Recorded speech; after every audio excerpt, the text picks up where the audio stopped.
दोस्तों, जैसा कि आप सभी को अच्छे से पता है, जब माननीय सुप्रीम कोर्ट का नाम आता है तो एक विश्वास जग जाता है। एक विश्वास होता है कि माननीय सुप्रीम कोर्ट ने यह फैसला दिया है। क्योंकि आपको अच्छे से पता है, जब माननीय सुप्रीम कोर्ट के द्वारा कोई फैसला दिया जाता है, कोई जजमेंट दिया जाता है, तो उसकी पालना पूरे देश के अंदर होती है। पूरे देश के जितने भी अधीनस्थ न्यायालय हैं, जो भी लोग हैं, सभी को माननीय सुप्रीम कोर्ट के दिए हुए फैसले के अनुसार काम करना पड़ता है। तो यहाँ पे अब माननीय सुप्रीम कोर्ट ने प्रॉपर्टी को खाली करवाने पे प्रॉपर्टी के जो मालिक है उनके पक्ष के अंदर बहुत ही बड़ा ऐतिहासिक फैसला दिया है। इस माननीय सुप्रीम कोर्ट के फैसले के अनुसार जो भी कब्जाधारी है उस प्रॉपर्टी के ऊपर बैठा है, अब उसको उस कब्जे को छोड़ना ही पड़ेगा, हर हाल के अंदर छोड़ना पड़ेगा। तो माननीय सुप्रीम कोर्ट का फैसला कौन सा है, माननीय सुप्रीम कोर्ट ने आखिरकार ये कौन सी बातें कही है इस फैसले के अंदर, ये पूरी जानकारी इस वीडियो के अंदर मैं आपको बताने वाला हूँ। वीडियो बहुत ही महत्वपूर्ण है, कहीं से वीडियो को स्किप नहीं करना है, क्योंकि आधे अधूरी वीडियो से कोई भी जानकारी समझ में नहीं आती है। इसलिए पूरी जानकारी के लिए वीडियो को बिल्कुल अंत तक देखना होता है। और ये आपका अपना चैनल है, इसको अगर आप अब तक सब्सक्राइब नहीं करें तो सब्सक्राइब करके बेल आइकन को जरूर दबा दीजिए। तो चलिए शुरू करते हैं। तो वेलकम दोस्तों, मैं हूं आपका अपना एडवोकेट जितेंद्र। दोस्तों, अगर कोई कब्जाधारी होता है किसी प्रॉपर्टी के ऊपर, अगर वो बैठा होता है, तो उसका मानना ये होता है कि अगर वो लगातार 12 साल तक उस प्रॉपर्टी के ऊपर रह रहा है तो वो उस प्रॉपर्टी का मालिक बन सकता है। ये प्रतिकूल कब्जा कानून पूरे देश के अंदर है और इसके आधार पे वो उस प्रॉपर्टी का मालिक बनना चाहता है, उस संपत्ति का मालिक बनना चाहता है। उसका कहना होता है कि मैं 12 साल से यहाँ पे रह रहा हूँ तो इस संपत्ति का मैं मालिक हूँ, और इसी लालच के अंदर वो उस संपत्ति को खाली नहीं करता है। यानी कि जहाँ पे वो बैठा है उसी के ऊपर वो परमानेंटली रहना चाहता है, उसका परमानेंटली वो मालिक बनना चाहता है, उसको खाली नहीं करना चाहता है।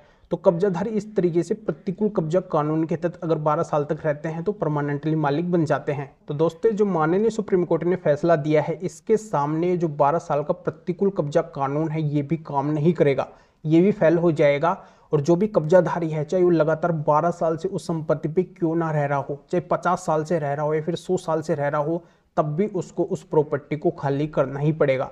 जिसके ऊपर वो रह रहा है, कब्जा करके रह रहा है, उसको हर हाल के अंदर उसको छोड़ना पड़ेगा, खाली करना पड़ेगा।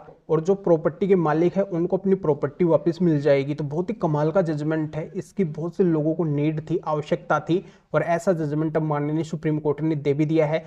इसकी सहायता से जो भी प्रॉपर्टी के मालिक है वो फायदा उठा सकते हैं, अपनी प्रॉपर्टी से कब्जे को हटवा सकते हैं, जल्दी से जल्दी हटवा सकते हैं। दोस्तों, आज के समय के अंदर जो कब्जे के मामले आ रहे हैं, जो ज़्यादातर ट्रेंड के ऊपर ऐसे मामले आ रहे हैं, वो इस तरीके के हैं कि बहुत से लोग जैसे किराए से रहने के लिए आते हैं, किसी मकान या दुकान के अंदर किराए से रहने के लिए आते हैं कि मुझे किराए से लेना है। नाम तो किराए से आए हैं पर उनका लालच और कुछ होता है। लालच इस तरीके का होता है कि जहाँ पे वो किराए से रह रहे हैं उसको अपनी करना चाहते हैं, कब्जे के आधार पे वो उसके मालिक बनना चाहते हैं, उस संपत्ति यानी कि उस प्रॉपर्टी के वो मालिक बनना चाहते हैं। किसी मकान या दुकान जहाँ पे भी वो रह रहे हैं उसके वो परमानेंटली मालिक बनना चाहते हैं, प्रतिकूल कब्जा कानून के आधार पे वो मालिक बनना चाहते हैं। वो बोलते हैं कि हमें 12 साल का समय हो गया है, 12 साल से अधिक का समय हो गया है, तो हम इस संपत्ति यानी कि इस प्रॉपर्टी के मालिक हैं। तो वो ऐसे किराएदार जो कब्जाधारी है वो उस संपत्ति यानी कि उस प्रॉपर्टी को खाली नहीं करते हैं जहाँ पे वो किराए से रह रहे हैं। तो ऐसे में उस प्रॉपर्टी के मालिक यानी कि जो उस मकान या दुकान का मालिक है, जो वो किराए के ऊपर दे रखा है, उसकी मुसीबतें बढ़ जाती है, उसकी टेंशन बढ़ जाती है।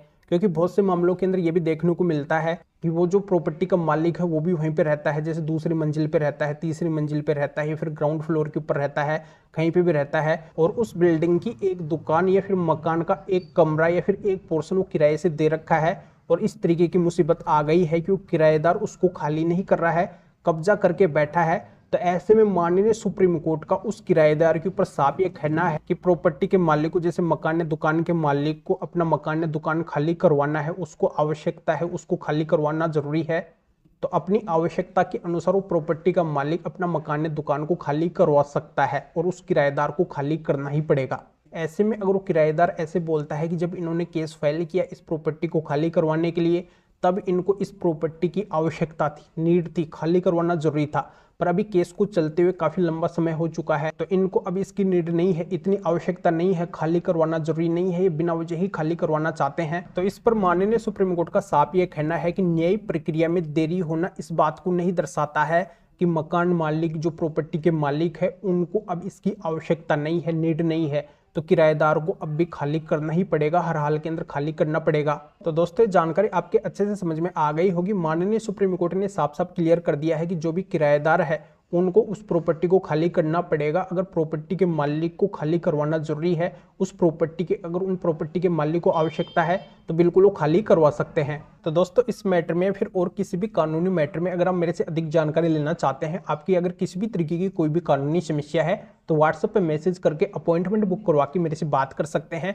अपनी किसी भी तरीके की कोई भी कानूनी समस्या है उसका समाधान मेरे से जान सकते हैं। तो दोस्तों माननीय सुप्रीम कोर्ट के इस जजमेंट के टाइटल का नाम है डी शशि कुमार वर्सेस सुंदर राजन के नाम से है। वीडियो के डिस्क्रिप्शन के अंदर इसका लिंक दिया गया है। अभी आप इस वीडियो को लाइक करके शेयर कर दीजिए जो और लोगों तक भी जानकारी पहुंच सके। तो वीडियो देखने के लिए आप सभी का बहुत बहुत धन्यवाद।